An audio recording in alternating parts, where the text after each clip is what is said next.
Ketika bos pewaris perusahaan jatuh cinta pada stafnya sendiri hingga berkorban banyak demi mendapatkannya. Sarang dan Kwon menikmati makan malam romantis. Namun sayangnya karena sebuah kecelakaan kecil membuat lampu di restoran itu padam hingga keduanya akhirnya menyantap hidangan seadanya. Meskipun dalam keadaan gelap gulita ditambah hujan yang turun, tak membuat kencan pertama keduanya gagal. Sarang dan Kwon justru terlihat semakin mesra.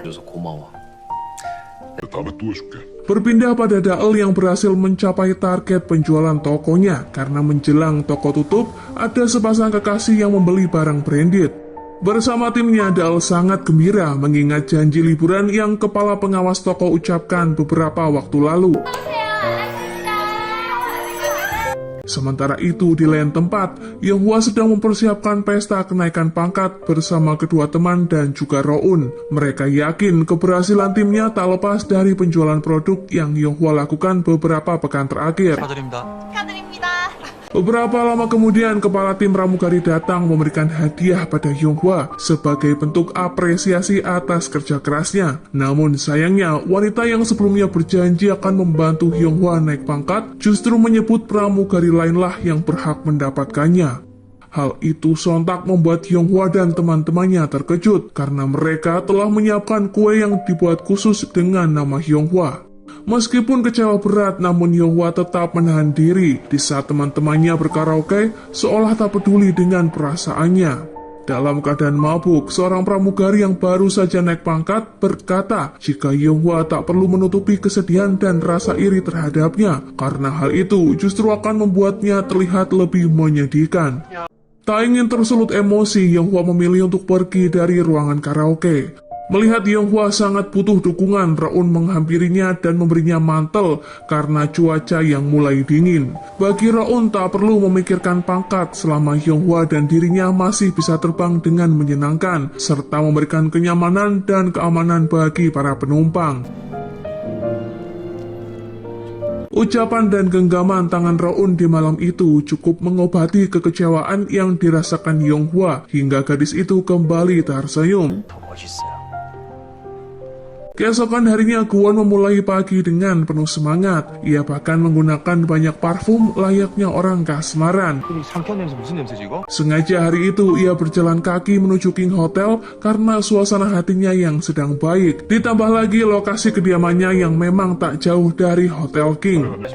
Kwon sempat menyapa seorang karyawan hotel yang diceritakan Sang-sik sudah bekerja lebih dari 30 tahun. Melihat gelagat Kwon ketika bertemu dengan Sarang membuat Sang-sik mulai curiga apakah benar keduanya memiliki hubungan istimewa. Karena selama di lift, Kwon selalu tersenyum tanpa sebab. Ia bahkan menyuruh Sang-sik keluar lift terlebih dulu agar ia bisa berduaan dan menggenggam tangan Sarang. Hari itu Kwon mengantar Sarang hingga di depan resto King Glen karena memang belum ada staf lain yang datang. Menjelang sore, Kwon kembali menemui Sarang karena tak kuat menahan rindu. Keberadaan Kwon di resto tentu saja membuat staf lain merasa terganggu dan segan dalam bekerja, seolah mereka sedang diawasi. Sarang kemudian memohon pada Kwon agar segera pergi, apalagi Kwon juga telah menghabiskan 3 cangkir kopi. Awalnya Kwon bersikeras di sana dan meminta Sarang serta teman-temannya mengabaikannya karena ia tak meminta dilayani. Namun pada akhirnya Kwon sadar ia bisa mengganggu pekerjaan Sarang sehingga memilih pergi dari tempat itu. Beberapa saat kemudian seorang tamu warga asing bertanya pada staf bernama Seho. Ternyata tamu tersebut menanyakan rekomendasi restoran enak di suatu kota karena ia akan mengadakan meeting. Awalnya Seo kebingungan karena ia tak mengetahui tentang wisata kuliner. Namun tiba-tiba Sarang memberinya buku catatan miliknya yang berisi beberapa restoran di berbagai kota sekitar Seoul. Would it be okay if I recommend some good restaurants around here? Berkat bantuan Sarang, Seo bisa memberikan pelayanan yang maksimal kepada tamunya. Dari situlah ia menyadari jika Sarang adalah orang yang tulus dan rajin dalam bekerja, sehingga wajar bila ia mendapat predikat staf terbaik 2 tahun berturut-turut. 덕분에 고마워.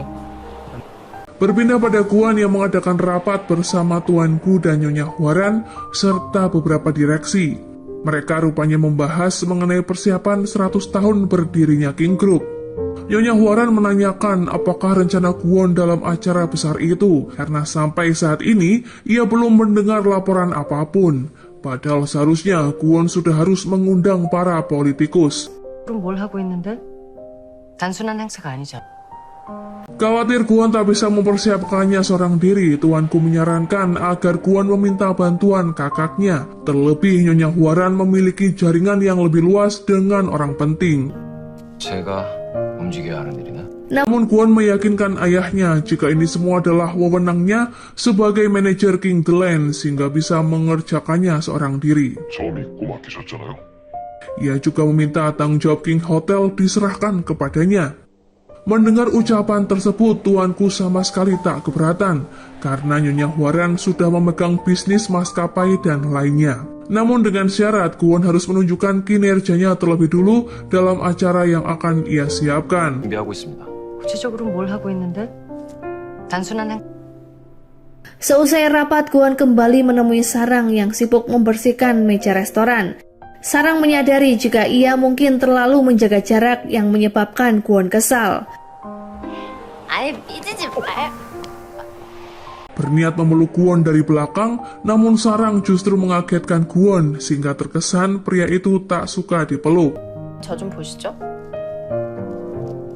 Salah paham itu pun membuat Guan kepikiran hingga ia curhat pada Sangsik, meskipun tak memberitahu jika masalah tersebut sedang menimpa dirinya sendiri. 잘하셨어요. 이제 시작인데 이제 시작. 제가 Sangsik mulai bangga terhadap Guan karena untuk pertama kalinya ia sudah menyatakan perang pada Nyonya Huaran dengan memperebutkan kekuasaan Hotel King.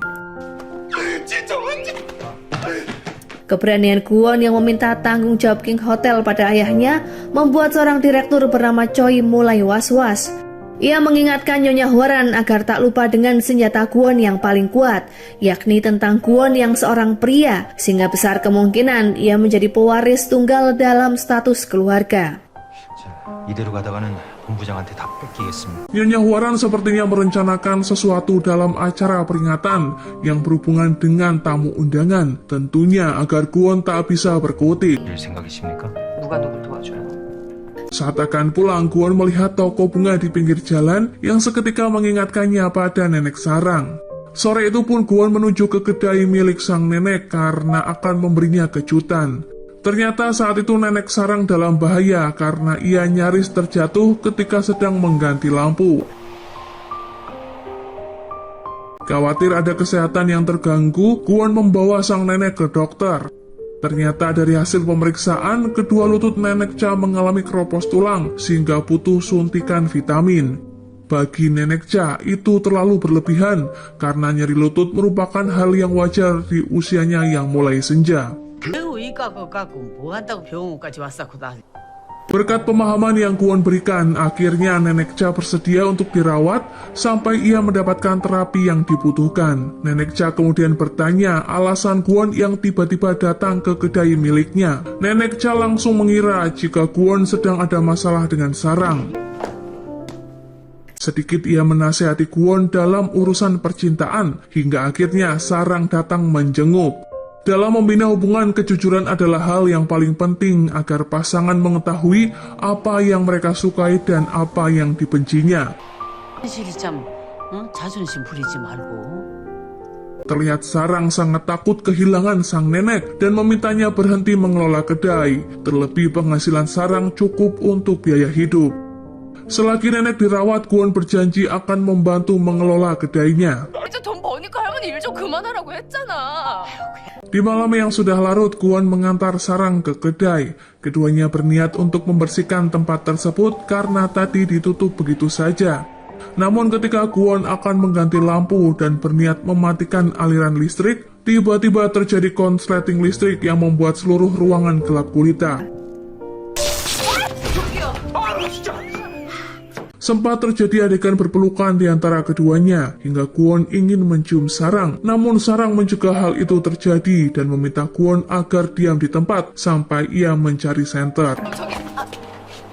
Karena petugas listrik yang tak kunjung datang, akhirnya Kwon memutuskan untuk menginap karena tak tega jika harus meninggalkan Sarang seorang diri. Kwon kemudian mengutarakan perasaannya pada Sarang jika ia sangat menyukainya. Sarang tak menjawab sepatah kata pun karena ia meresponnya dengan sebuah kecupan.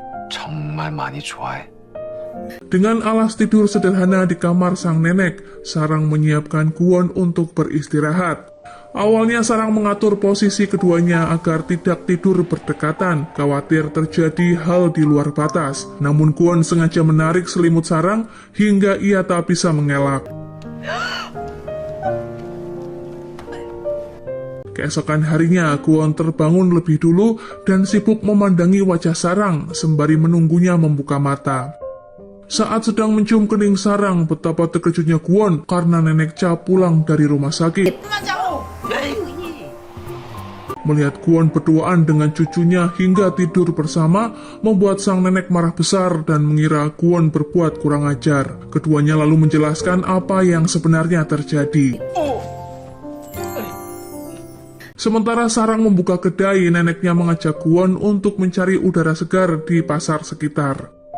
Saat itu, beberapa teman Nenek Cha menyapa dan memberikan beberapa minuman untuk membantu proses penyembuhan. 아저 괜찮습니다. 그냥 주는 거요. Mereka pun gagal fokus dengan ketampanan Kwon yang Nenek Cha kenalkan sebagai pria yang mengejar-ngejar Sarang. 소주사에는 무슨? Dalam obrolan itu, ada seorang wanita yang menyombongkan pekerjaan dari calon suami cucunya yang membuat Nenek Cha sedikit kesal. Apalagi ketika membandingkan dengan Kwon yang saat itu mengaku belum memiliki rumah. 굳이 필요성을 못 느껴요. Bagi sebagian calon pengantin, rumah memanglah sangat penting karena mereka kerap mempersiapkannya sebelum pernikahan dilakukan. Menyadari hal tersebut, Nenek Cha kemudian mengajak Kwon ke bank untuk membuka rekening kredit pembelian rumah. Ia bahkan rela membayar untuk cicilan pertamanya. Nenek Cha ingin agar Kwon dan Sarang menabung dan berusaha dengan sungguh-sungguh jika ingin mendapatkan apa yang mereka inginkan. 사랑의 짝으로는 땡이다 땡.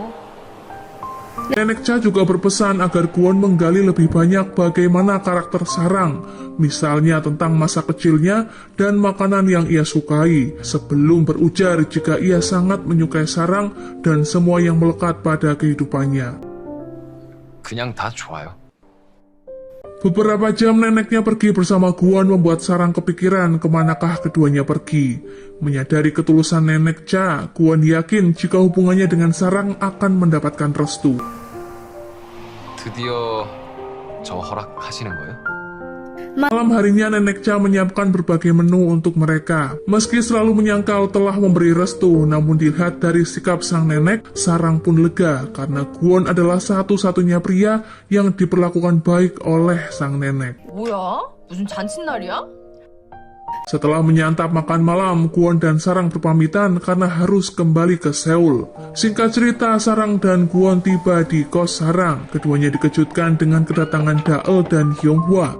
Melihat Kwon yang dikenalnya dengan Tuano ada di sana, Dael mengajak pria itu untuk bergabung dalam acara minum-minum. Dael dan Hyunghwa tertunduk lesu sembari menceritakan permasalahan di tempat bekerja. Impian Dael untuk berlibur ke Bali ternyata hanyalah sebatas angan. Nyatanya, kepala pengawas toko justru mengajaknya ke sebuah kafe yang bernuansa mirip Bali. Saat mengajukan protes pada atasannya, Dael justru dituntut bekerja lebih keras lagi dan menjanjikan liburan ke Thailand. 30% 달성하면 동남아 인센트리 보내주. Mendengar hal itu pun, Hyunghwa berkata, jika ada orang yang menyebalkan selain kepala tim pramugarinya, Ia kemudian menceritakan gagalnya naik pangkat padahal sudah menjual banyak produk meskipun dilakukan secara ilegal. 그냥 꼴찌팀 1등으로 만들어. Keduanya mengumpat pada King Group sebagai perusahaan yang tidak memikirkan nasib karyawan karena ternyata Sarang yang mendapatkan predikat staf terbaik hotel juga tak mendapat hadiah selain bros yang terpampang di baju seragamnya. 연속이라서 배지 2개요. Kwon terkejut karena seburuk itukah perusahaannya dalam memperlakukan karyawan yang berdedikasi tinggi pada pekerjaan. Ia berjanji akan memberitahu atasan mengenai hal tersebut. Meski Daal dan Hyunghwa pesimis, usulan Tuano bisa mempengaruhi para direksi. 본부장 완전 개망난. Keesokan harinya, Kwon langsung meminta Sang-sik untuk memberikan hadiah liburan ke luar negeri bagi 3 karyawan grup King yang tak lain adalah Sarang dan kedua temannya. Karena menyangkut karyawan King Group, Sang-sik sebenarnya ingin meminta persetujuan dari Nyonya Hwaran. Namun saat itu, Kwon berkata jika ia yang akan bertanggung jawab sepenuhnya, sehingga tak perlu memberitahu kakak tirinya. 강다을, 꽃평아, 천사랑? Sarang mendapatkan sebuah amplop berisi tiket dan ucapan terima kasih dari perusahaan atas kerja kerasnya selama ini. Begitu juga dengan Daal dan Hyunghwa. Sang-sik juga mempersiapkan sebuah tiket karena Kwon ingin pergi berlibur bersama mereka. 여기서라서 아시잖아요. 아시죠? Melihat Kwon di bandara, Daal dan Hyunghwa tak hentinya mengucap syukur karena berkat Kwon mereka mendapat perhatian dari perusahaan. Saat akan berangkat, Kwon terkejut melihat kedatangan Sang-sik dengan membawa kopernya. Ia berujar jika sebagai sekretaris terbaik, tentunya Sang-sik juga berhak mendapatkan reward liburan gratis. Hampir saja Sang-sik keceplosan tentang siapakah Kwon yang sebenarnya. Namun setelah mengetahui Kwon sedang menyembunyikan jabatannya, Sang-sik justru semakin berlagak dan memperlakukan Kwon seperti bawahannya. Ia bahkan membiarkan Kwon membawa kopernya sendiri. 그러니까 저를 가줄래? Melihat Kwon sedikit kesal, Sarang mencoba menyemangati Kwon karena mereka akan bersenang-senang untuk beberapa hari melepas penat. 가시죠. Kemanakah Kwon akan membawa mereka berlibur, dan apakah teman-teman Sarang mengetahui siapakah Kwon yang sebenarnya? Nantikan episode selanjutnya ya guys. Buat kalian yang suka, jangan lupa untuk di like, komen, dan subscribe.